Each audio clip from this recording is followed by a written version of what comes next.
A number of years ago, there was a Chicago Cubs player who was a star, highest paid player on his team, hit home runs in record numbers. During the last game of his career, he left the bench, left the clubhouse, left the stadium before the game was over. Oddly enough, combined with some other reasons, he's not even in the Baseball Hall of Fame today, though he once set records. So here's a question. Does a Christian have to have faith at one point or be faithful? I want to draw your attention to Luke chapter 12. We've been talking about verses 37 to 48 and the parable of the faithful and wise steward, required to give the food to the household at the proper time. Some faithful ones do it, but others might eat or drink or get drunk and start beating the servants. Jesus will go on to say, to whom much has been given, much is required, and to whom much has been entrusted, as we talked about yesterday, much will be required. But the one who who knew his master's will and didn't do it will receive more strokes, more penalty than the one who didn't know it and is less accountable because that person knew less.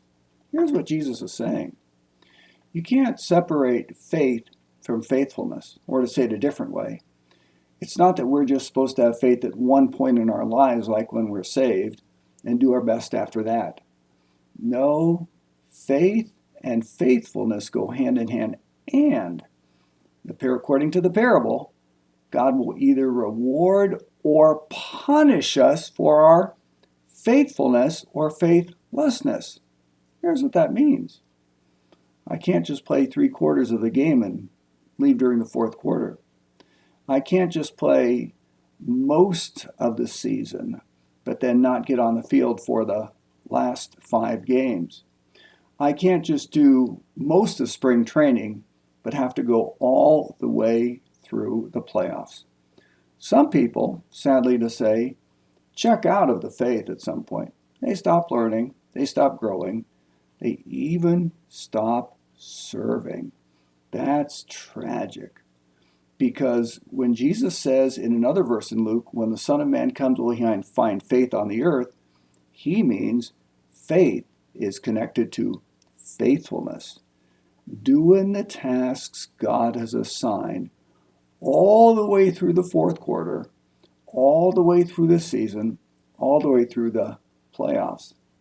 Not just faith at the point you're saved, but faithfulness the rest of the way. I hope that's something that characterizes every single person of our beloved church. Faithfulness all the way through the championship game. This is your daily devotional for Thursday. I hope you're doing well. Hope you'll seek first the kingdom of God and pray for the church and pray for me and be faithful to the end.